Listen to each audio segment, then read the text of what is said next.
कपड़े धोने वाली बहू। शादी के पहले से ही विभा को कपड़े धोने का बड़ा शौक था।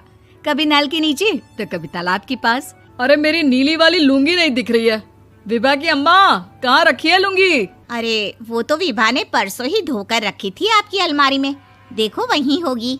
वो ना मैंने आज धो दी, मुझे लगा कि गंदी हो गई होगी। अरे कैसे गंदी हो गई थी? उसे तो मैंने पहना भी नहीं। हे भगवान, इस लड़की के कपड़े धोने की आदत से परेशान हो गया हूँ मैं। जितना तो घर में राशन नहीं आता, उससे कहीं ज्यादा डिटर्जेंट पाउडर का खर्चा है। इसकी शादी करवा दो, शादी जाए अपने घर में ही करे काम, फिर चाहे घर के कपड़े धोने हो या पूरे गांव के।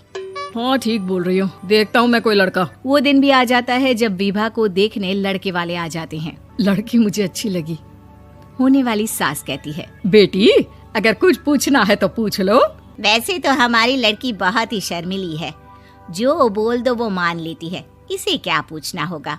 अरे कैसी बात कर रही हो माँ, मुझे इन लोगों के घर रहना है, सवाल तो कई है। हाँ हाँ बेटा, पूछ लो ना, क्या पूछना है। आप लोगों के घर कपड़े कौन धोता है? सास का मुंह बन जाता है। देखो, अगर तुम ये कहना चाहती हो कि तुम्हें कपड़े धोने नहीं आते तो सुन लो, कपड़े मैं ही धोती हूँ, लेकिन तुम्हारे आ जाने के बाद मैं रुमाल तक नहीं धोऊंगी। अरे चुप रहना भाग्यवान, बहू बेचारी घर आई नहीं, उसे डराना शुरू कर दिया। वो क्या है ना बिटिया, अभी तक तो ये कल्लू की माँ ही धोती थी, लेकिन अब तुम्हारे पापा तो दहेज में वॉशिंग मशीन देंगे ही। तभी विभा की माँ बोल पड़ती है, सवाल भी पूछा तो क्या। वैसे भाई साहब, मशीन की तो फिर भी कपड़े धोने की कैपेसिटी होती है। मतलब जो बिटिया दे रहे हैं ना विभा, इसे कपड़े धोने का बहुत शौक है। ये आप लोगों के क्या, आस पड़ोस गांव मोहल्ले सबके कपड़े धो दे और उफ तक ना करे। बाहर देखा नहीं आपने कितने कपड़े सूख रहे हैं? सब हमारी बिटिया ने ही तो धोए हैं। बस भी करो ना माँ, शर्म आ रही इतनी तारीफ सुनकर।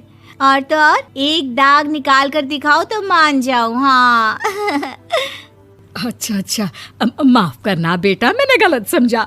हमें तो रिश्ता बहुत पसंद है। और ऐसे जुड़ जाता है रिश्ता कपड़े धोने का शौक रखने वाली विभा का। उसकी शादी हो जाती है कोयला फैक्ट्री में काम करने वाले कल्लू के साथ। शादी के बाद अचानक विभा चिल्लाती हुई सास के पास आती है। सासू माँ, अरे सासू माँ कहाँ है आप?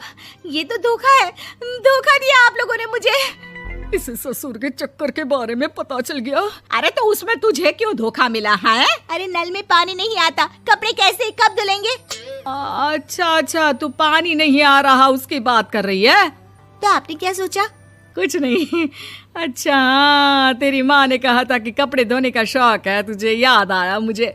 शौक बोलकर कपड़े धोने वाले मेरे जुनून को कम ना आके सासू माँ, कपड़ा धोना मेरा गुरूर है।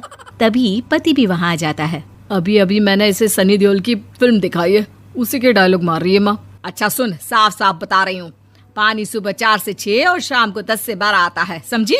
विभा टाइमिंग सुनकर हैरान हो जाती है। ये क्या भूतों का मोहल्ला है?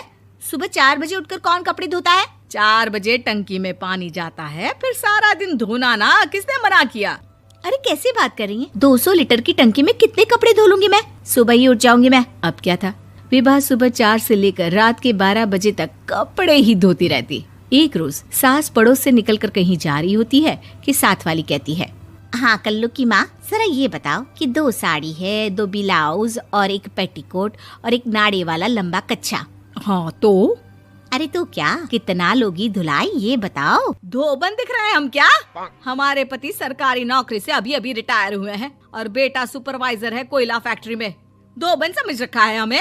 हाय रे कल्लू की अम्मा, माफ कर दो, वो तो मोहल्ले में यही सब बता रहे थे कि तुमने बहू को कपड़ा धुलवाने के काम में लगा दिया है। सास को पड़ोसन की बात सुनकर गुस्सा आ जाता है। वो घर पहुंचती है जहां घर के बाहर ही इतने सारे कपड़े सूख रहे होते हैं जितने कि किसी धोबन के घर पर। अरे ओ कल्लू की दुल्हन, बाहर निकल।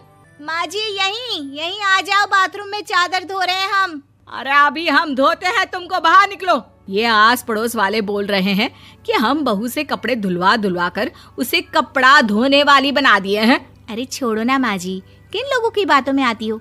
आस पास के लोगों का तो काम ही होता है कि वो किसी तरह सास बहू को लड़ा दे। बहू सारे घर के कपड़े धोती है, ये क्या कम है? बोलिए। सास को भी लग जाता है कि वो बहू का ये सनकीपन नहीं छुड़वा सकती, इससे अच्छा है कि खुद ही चुप हो जाए। एक रोज सास और बहू मंदिर जाते हैं, जहाँ सास की साड़ी वहाँ खड़ी भीख मांगने वाली से मिलती है। माँ जी क्या बात है, आपकी साड़ी उस भिखारन से कितनी मिल रही है ना? हाँ हाँ देखो तो, दोनों की साड़ी मिल रही है। क्या बात है कल्लू की अम्मा, तुम खुद को तो अफसर की बीवी बताती हो और ऐसी सिंपल सी प्लेन साड़ी पहनकर घूमती हो। सिंपल और प्लेन नहीं है ये साड़ी। तो क्या सोने के धागे से फूल बने हैं? कुछ भी सासू माँ, कुछ भी। हाँ बने थे इस साड़ी में सोने के धागे से फूल। मेरे पति लेकर आए थे मद्रास से स्पेशली मेरे लिए 10,000 की। ताहे भाई साहब इस भिखारन के लिए भी सेम टू सेम साड़ी लेकर आए होंगे 10,000 की। सास उस वक्त तो कुछ नहीं कहती, लेकिन बहू के साथ घर आती है और अलमारी से एल्बम निकाल कर लाती है। ये साड़ी देख रही है, ये वही साड़ी है जिसे मैंने अभी पहना था। इस साड़ी में ये जो चमकदार फूल दिख रहे हैं ना, ये सोने के धागों से काढ़े गए हैं। लेकिन तू लोकल वॉशिंग मशीन ब्रश से घिस घिस कर सारे फूलों को निकाल कर साड़ी प्लेन कर दी। मुझे माफ कर दीजिए सासू माँ। और तो और, जब मैंने तुझे तेरी गलती के लिए कुछ नहीं कहा, लेकिन तूने तो सबके सामने मेरा मजाक ही बना दिया। क्यों? बहू को समझ में आ जाता है कि अब से उसका कपड़े धोना बंद।